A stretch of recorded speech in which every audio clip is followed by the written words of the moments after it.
ಶ್ರೀಚಕ್ರವಾಸಿನಿ ಮಹಾದೇವಿ ಅಮ್ಮ ಶ್ರೀ ಸಿಂಹವಾಹಿನಿ. ನಾವೆಲ್ಲ ಒಂದಾಗಿರೋಣ. ಇನ್ಮೇಲೆ ಯಾವತ್ತೂ ಬೇರೆ ಆಗ್ತಿರೋ ರೀತಿ ನಾವು ಜೊತೆಗಿರ್ತೀವಿ ಶ್ರೀಚಕ್ರಕ್ಕೋಸ್ಕರ. ಆದ್ರೆ ಒಂದು ಷರತ್ತು, ಶ್ರೀಚಕ್ರವನ್ನ ಮೊದಲು ನಾನು ಎತ್ಕೊಳ್ತೀನಿ. ಬೇಡ ಶ್ರೀಚಕ್ರ, ನಿನ್ನ ಷರತ್ತಿಗೆ ನಾನು ಒಪ್ಪೋದಿಲ್ಲ. ನಾವು ಒಪ್ಪಿದ್ದೀನಿ.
ಇನ್ನು ನನ್ನ ಕೆಲಸ ಮುಗಿಯೋವರೆಗೂ ನೀವ್ ಅಡ್ಡಿಪಡಿಸೋದು ಮಾತ್ರ ಅಲ್ಲ, ಯಾರೇ ಅಡ್ಡಿಪಡಿಸೋದಕ್ಕೆ ಬಂದ್ರು ನೀವೇ ರಕ್ಷಣೆ ಕೊಡಬೇಕು.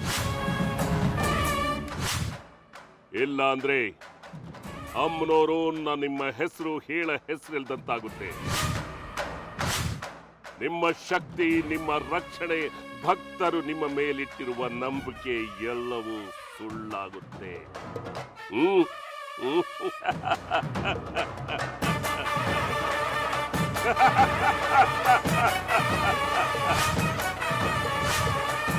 ನಮೋ ಅಮ್ಮನವರೇ,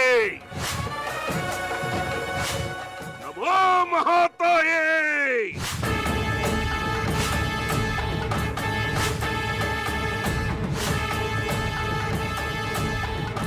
ರಕ್ಷಿಸು, ರಕ್ಷಿಸು ತಾಯೇ, ರಕ್ಷಿಸು, ರಕ್ಷಿಸು.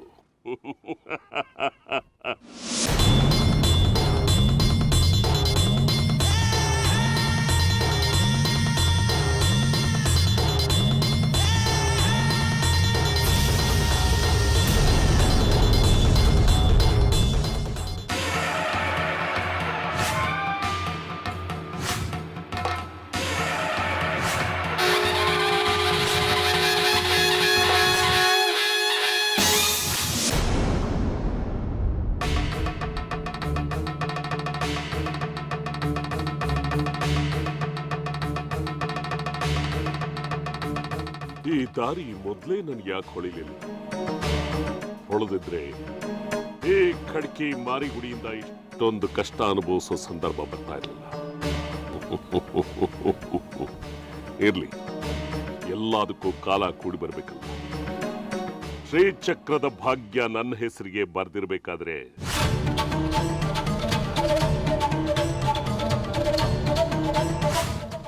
ಅದನ್ನ ಕಿತ್ಕೊಳ್ಳಕ್ಕೆ ಯಾರಿಂದ ಸಾಧ್ಯ?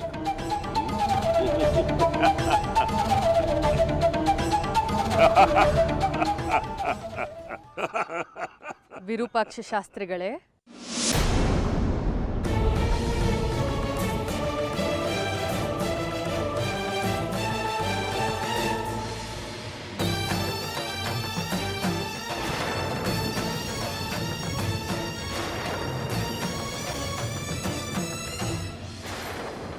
ಸಕಲ ವೇದ ಪಾರಂಗತ ವಿರೂಪಾಕ್ಷ ಶಾಸ್ತ್ರಿಗಳಿಗೆ ನಮಸ್ಕಾರ. ಇಷ್ಟೊತ್ತು ಯಾರು ಇರ್ಲಿಲ್ವಲ್ಲ ಇಲ್ಲಿ? ಈಗ ಇರಬಾರ್ದು ಅಂತೇನಿಲ್ವಲ್ಲ, ನಿಮ್ಮ ಹಾಗೇನೆ ನಾನು ಸಂಕಲ್ಪಕ್ಕೆ ಬಂದಿದ್ದೀನಿ.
ಕಾಣ್ಲೇ ಇಲ್ವಲ್ಲ ಮೇಷ್ಟ್ರಮ್ಮ. ನಾನು ಕಾಣಿಸ್ಕೋತಾನೆ ಇರ್ತೀನಿ, ನೀವು ನನ್ನನ್ನು ನೋಡೋದಿಲ್ಲ. ಆಗ ನೋಡ್ತೀರಾ ಈಗ ನೋಡ್ತೀರಾ ಅಂತ ಕಾದು ಕೊನೆಗೆ ನಾನೇ ನಿಮ್ಮ ಮುಂದೆ ಬಂದು ನಿಲ್ತೀನಿ. ಯಾಕೆ ಹಾಗಂತೀರಿ ಮೇಷ್ಟ್ರಮ್ಮ? ದೇವಸ್ಥಾನಕ್ಕೆ ಬಂದಾಗ ಮೊದಲು ಹುಡ್ಕೋದೆ ನಿಮ್ಮನ್ನ. ನೀವೇ ಪತ್ತೆ ಇಲ್ದ ಹಾಗೆ ಎಲ್ಲೋ ಹೋಗ್ಬಿಟ್ಟಿರ್ತೀರಾ. ನಿಮ್ಮ ದೀಪಗಳೆಲ್ಲ ಹಾಗೇ ಇರುತ್ತೆ. ಎಷ್ಟು ಧೈರ್ಯ ನಿಮಗೆ? ಯಾರಾದರೂ ಕದ್ಕೊಂಡು ಹೋಗ್ತಾರೆ ಅಂತ ಭಯ ಆಗಲ್ವಾ? ಚೋರ ಕಂಟಕ ಇರೋದು ಶ್ರೀಚಕ್ರಕ್ಕೆ, ನನ್ನ ದೀಪಗಳಿಗಲ್ಲ. ಕದ್ಕೊಂಡು ಹೋದ್ರು ಏನು ಮಾಡ್ತಾರೆ? ದೀಪ ಹಚ್ತಾರೆ. ಕೊಂಡ್ಕೊಂಡು ಹೋದ್ರು ಅದೇ ಮಾಡ್ತಾರೆ ಅಲ್ವಾ? ಒಂದೊಂದು ಸಾರ್ತಿ ನಿಮ್ಮ ತರ್ಕಗಳೇ ಅರ್ಥ ಆಗಲ್ಲ. ಎಲ್ಲ ನಿಗೂಢವಾಗೇ ಮಾತಾಡ್ತೀರಾ. ಅರ್ಥವಾಗೋ ಕಾಲಕ್ಕೆ ಅರ್ಥವಾಗತ್ತೆ. ಈಗ ತರ್ಕದ ಬಗ್ಗೆ ಗೂಢಾರ್ಥಗಳ ಬಗ್ಗೆ ತಲೆ ಕೆಡಿಸ್ಕೋಬೇಡ. ನಿನ್ನಿಂದ ಒಂದು ಕೆಲಸವಾಗಬೇಕಾಗಿದೆ, ನಿನ್ನಿಂದಲೇ ಆಗಬೇಕು ಅಂತ ಅಮ್ಮನವರು ಹೇಳಿದ್ದಾರೆ. ಅಮ್ಮನವರು ನಿಮ್ಮ ಮೂಲಕ ಸೂಚನೆ ಕೊಡ್ತಾ ಇದ್ದಾರಾ? ಹೇಳಿ, ಏನು ಮಾಡಬೇಕು?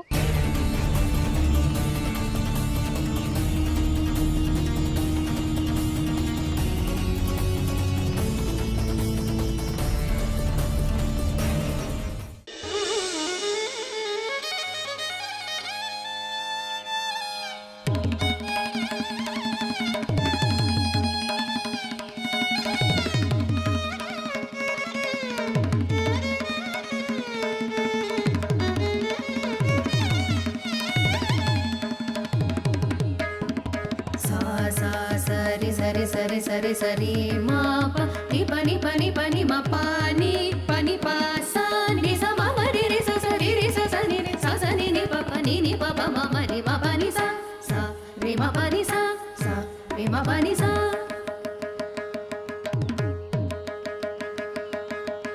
ధీం త ద ధీం త ధీ ధీం త త క ధీం త ధీం త త క ధీం త ధీం త త క ధీం త త ధీం త ధీ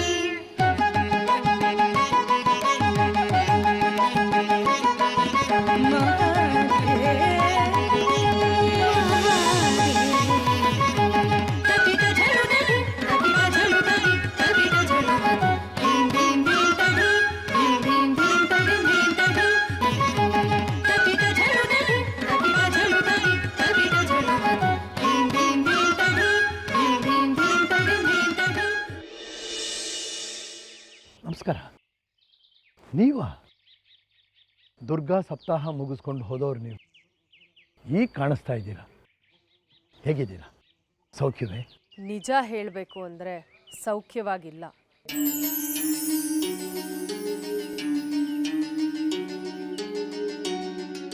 ಯಾಕೆ? ಏನಾಯ್ತು? ಏನಾಗಬಾರ್ದೋ ಅದೇ ಆಗ್ತಿದೆ.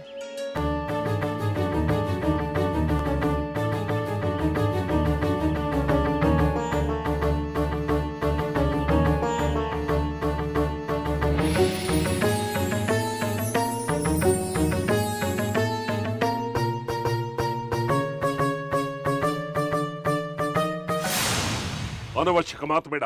ಬಂದ್ ಕೆಲಸ ನೋಡ್ಕೊಂಡು ಹೊರಡ್ತಾ ಇರೋ. ಅದನ್ನೇ ಮಾಡ್ತಿರೋದು. ಯಾವ್ದನ್ನ? ನಿಮ್ಮನ್ನ ಮಾತಾಡ್ಸೋ ಕೆಲಸ. ನನ್ನನ್ನು ಯಾಕೆ ಮಾತಾಡ್ಸ್ಬೇಕು ನೀನು? ಕೆಲವು ಪ್ರಶ್ನೆಗಳಿತ್ತು, ತಿಳಿದವ್ರ ಬಳಿ ಕೇಳೋಣ ಅಂತ. ಯಾರಿಗೂ ಗೊತ್ತಿಲ್ಲದೆ ಇರೋ ವಿಷಯಗಳು ನಿಮಗ್ ಗೊತ್ತಿರತ್ತೆ ಅಲ್ವಾ ವಿರೂಪಾಕ್ಷ ಶಾಸ್ತ್ರಿಗಳೇ? ತಲಹರಟೆ ಜಾಸ್ತಿ ಆಯ್ತು ನಿಂದು. ಅಮ್ನೋರ್ ದೇವಸ್ಥಾನದ ಮುಂದೆ ದೀಪ ಮಾರೋಳಿಗೆ ಇಷ್ಟೊಂದು ಸಕ್ಕ. ಕೋಪ ಮಾಡ್ಕೋಬೇಡಿ. ನನ್ನ ಕೈಗೂ ಒಂದು ಕಂಕಣ ಕಟ್ಟಿ ನಾನು ಒಂದು ಸಂಕಲ್ಪ ಮಾಡ್ಕೋಬೇಕಾಗಿದೆ. ಏನದು ನಿನ್ನ ಸಂಕಲ್ಪ?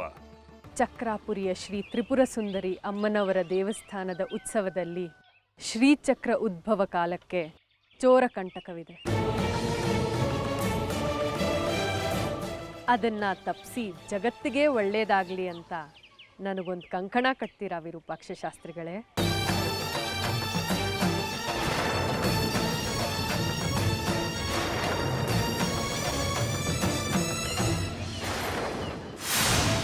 ಅಮ್ನೂರಿಂದ ಸುದ್ದಿ ಬಂದಿದೆ ಅಂತ ಹೇಳಿದ್ರಲ್ಲ, ಹೇಳಿ ಏನದು? ಆಪತ್ತು ಯಾರಿಗೆ? ಇಡೀ ಚಕ್ರಾಪುರಿಗೆ. ಹೇಗೆ? ವಿಷಯ ಕೇಳಿಲ್ವಾ? ಶ್ರೀಚಕ್ರಕ್ಕೆ ಚೋರ ಭಯ ಅಂತ. ಹೌದು, ಈಗ ದೇವಸ್ಥಾನದಲ್ಲಿ ಎಲ್ರ ಬಾಯಲ್ಲೂ ಅದೇ ವಿಷಯ ಹರಿದಾಡ್ತಿದೆ. ಅವತ್ತು ಆ ಸ್ವಾಮೀಜಿ ಬಂದು ಹೇಳಿದ್ರಲ್ಲ, ಆವತ್ತಿಂದ. ಒಂದು ವೇಳೆ ಶ್ರೀಚಕ್ರ ಕಳುವಾಗೋದ್ರೆ? ಬಿಡ್ತು ಅನ್ನಿ, ಹಾಗೆಲ್ಲ ಆಗ್ಬಾರ್ದು. ಆದರೆ ಶ್ರೀಚಕ್ರನ ಕದಿಯೋದಕ್ಕೆ ಎಲ್ಲ ತಯಾರಿನೂ ನಡೀತಿವೆ. ಹಾಗನ್ಬೇಡಿ ಮೇಷ್ಟ್ರಮ್ಮ, ಶ್ರೀಚಕ್ರ ಕಳುವಾಗ್ಬಾರ್ದು. ಕಳುವಾಗಬಾರ್ದು ಅಂದರೆ ಕಳುವಾಗೋದಕ್ಕೆ ಬಿಡಬಾರ್ದು. ಆದರೆ ನಾನೇನು ಮಾಡೋಕ್ಕಾಗತ್ತೆ? ನೀನೇ ಮಾಡಬೇಕು. ನೀನು ಚಕ್ರಾಪುರಿಗೆ ಬಂದಿರೋದೇ ಅದಕ್ಕೋಸ್ಕರ.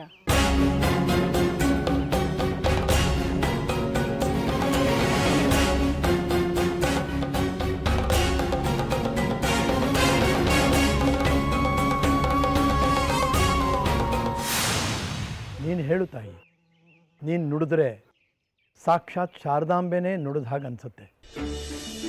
ಶ್ರೀಚಕ್ರಕ್ಕೆ ಆಪತ್ತು ಬಂದಿದೆ ಅನ್ನೋದು ನನ್ನ ಕಿವಿಗೂ ಬಿತ್ತು. ಸುಪ್ತ ಮನಸ್ಸಲ್ಲಿ ಆ ವಿಚಾರ ನನ್ನ ಮನಸ್ಸಲ್ಲಿ ಎಚ್ಚರಿಸ್ತಾನೇ ಇದೆ. ಆ ಮಹಾತಾಯಿ ಏನು ಪ್ರಚೋದನೆ ಕೊಡ್ತಾಳೋ ಅದನ್ನು ಮಾಡೋಣ ಅಂತ ಕಾಯ್ತಾ ಇದ್ದೀನಿ. ಅವಳು ಯಾವ ರೂಪದಲ್ಲಿ ಬರ್ತಾಳೋ, ಯಾವ ರೀತಿ ಪ್ರಚೋದನೆ ಮಾಡ್ತಾಳೋ ಗೊತ್ತಿಲ್ಲ. ಶ್ರೀಚಕ್ರನ ರಕ್ಷಣೆ ಮಾಡೋದಕ್ಕೆ ನನ್ನ ಜೀವ ಕೊಡೋಕ್ಕೂ ಸಿದ್ಧವಾಗಿದ್ದೀನಿ. ಕೊಡೋದ್ರಲ್ಲಿ ತುಂಬ ಸುಲಭವಾಗಿರೋದು ಜೀವ. ಜೀವ ಕೊಡೋದು ಕಷ್ಟ ಅಲ್ಲ. ಜೀವನ ಕೊಡಬೇಕು, ಮನಸ್ಸು ಕೊಡಬೇಕು, ಅದೇ ಕಷ್ಟ. ನಾನು ಕೊಡ್ತೀನಿ ತಾಯಿ, ನನ್ನ ಜೀವನನೇ ಮುಡುಪಾಗಿಡ್ತೀನಿ. ಹೇಳು ತಾಯಿ, ಶ್ರೀಚಕ್ರ ರಕ್ಷಣೆ ಮಾಡೋದಕ್ಕೆ ನಾನೇನು ಮಾಡಬೇಕು?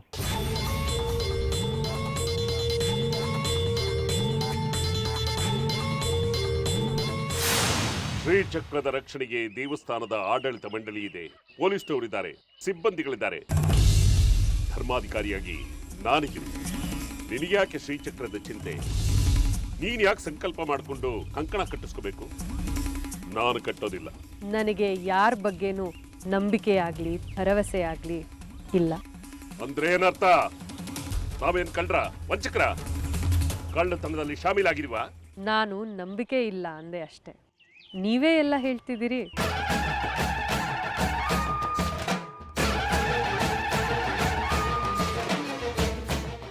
ಶ್ರೀಚಕ್ರದ ಬಗ್ಗೆ ಯಾರಿಗೂ ಇಲ್ಲದ ಕಾಳಜಿ ನಿನ್ಗ್ಯಾಕೆ?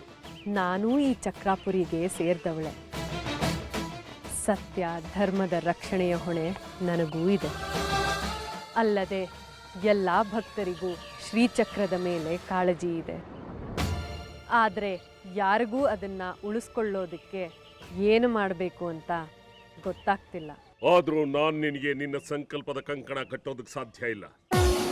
ಆಯಿತು, ಆದರೆ ಒಂದು ಹೇಳ್ತಿದ್ದೀನಿ, ಶ್ರೀಚಕ್ರ ಏನಾರು ಅಪಹರಣವಾದರೆ ಅಮ್ಮನವರು ಯಾರನ್ನೂ ಬಿಡೋದಿಲ್ಲ.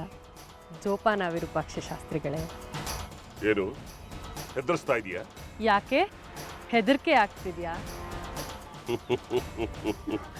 ಈ ವಿರೂಪಾಕ್ಷ ಶಾಸ್ತ್ರಿಗೆ ಹೆದರಿಕೆನ? ನಾನು ಯಾರು ಅಂತ ಗೊತ್ತಾ?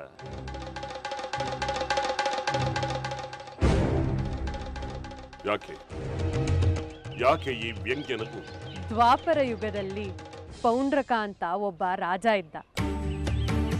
ಅವನಿಗೆ 4 ಕೈಗಳು. ಅವನು ಎಲ್ಲರ ಮುಂದೆ ನಾನೇ ಕೃಷ್ಣ, ನಾನೇ ಕೃಷ್ಣ ಅಂತ ಹೇಳ್ಕೊಂಡು ಓಡಾಡ್ತಿದ್ದ. ಎಲ್ರಿಗೂ ಹೌದೇನೋ ಅಂತ ಭ್ರಮೆ ಹುಟ್ಟಿಸ್ಬಿಟ್ಟಿದ್ದ.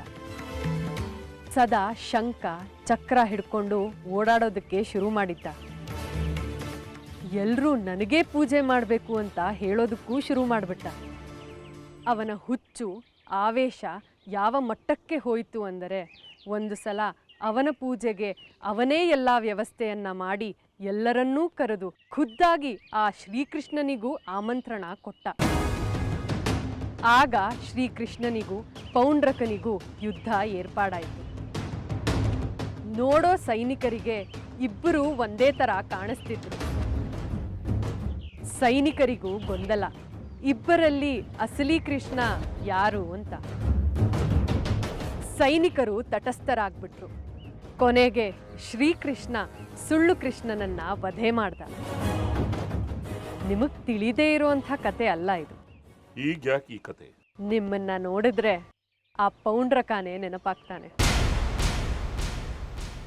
ಮನುಕುಲ ತಾನೇ ದೇವ್ರು ಅನ್ಕೋಬಾರ್ದು.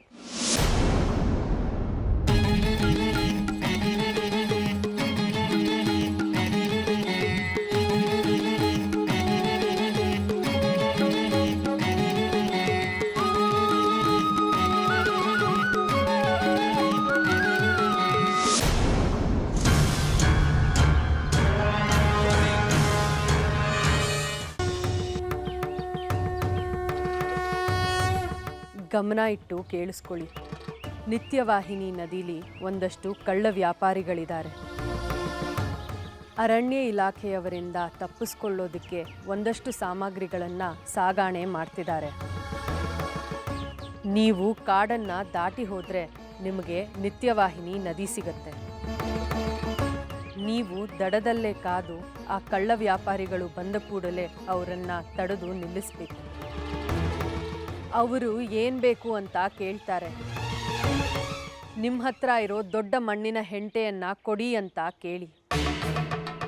ಮೊದಲು ತಕರಾರು ಮಾಡ್ತಾರೆ, ಆಮೇಲೆ ಪ್ರತಿಯಾಗಿ ಹಣ ಕೊಡಿ ಅಂತ ಕೇಳ್ತಾರೆ. ನೀವು ಕೊಡಿ. ಅವರು ಎಷ್ಟು ಹಣ ಕೇಳಬಹುದು ತಾಯಿ? ಆ ಮಣ್ಣಿನ ಹೆಂಟೆಗೆ ಕೋಟಿ ಕೇಳಿದ್ರೂ ಕಡಿಮೆನೆ. ಆದರೆ ಅವರು ಕೋಟಿ ಕೇಳೋದಿಲ್ಲ, ನಿಮ್ಮ ಕೈಲಾದಷ್ಟನ್ನೇ ಕೇಳ್ತಾರೆ. ನೀವು ಕೊಡಿ. ಆಗಲಿ ತಾಯಿ. ಆಮೇಲೆ ಅದನ್ನು ದಡದಲ್ಲೇ ಬಿಟ್ಟು ನೀವು ಬಂದುಬಿಡಿ. ಅದರಿಂದ ಶ್ರೀಚಕ್ರ ರಕ್ಷಣೆ ಆಗುತ್ತಾ? ರಕ್ಷಣೆ ಕಾರ್ಯ ಆರಂಭವಾಗುತ್ತೆ.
ತಗೊಳ್ಳಿ ಈ ದಾರಾನ. ಇದ್ಯಾಕೆ? ಇದು ನಿಮ್ಮ ಬಳಿ ಇರಲಿ, ನಂತರ ಗೊತ್ತಾಗುತ್ತೆ ಯಾಕೆ ಅಂತ. ಇದನ್ನ ಕಟ್ಕೊಳ್ಳಿ.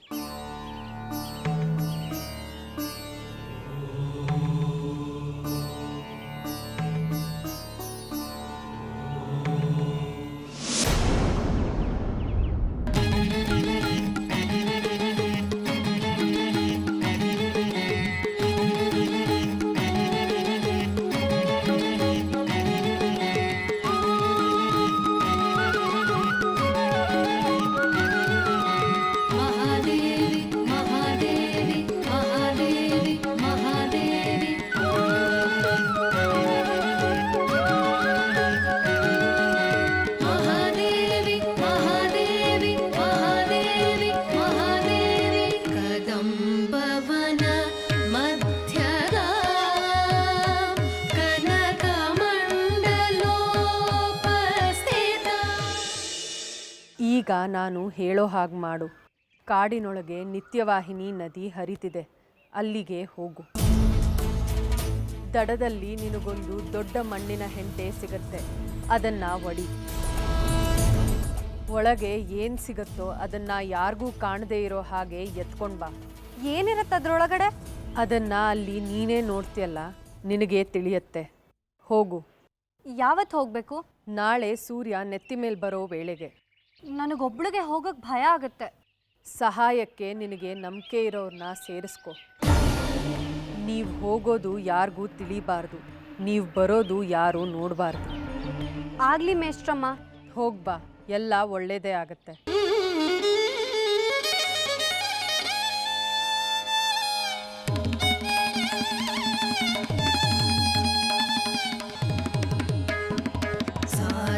ಸರಿ ಸರಿ ಸರಿ ಸರಿ ಸರಿ ಮಾ ಪ ನಿ ಪ ನಿ ಪ ನಿ ಪ ನಿ ಮ ಪ ನಿ ಪ ನಿ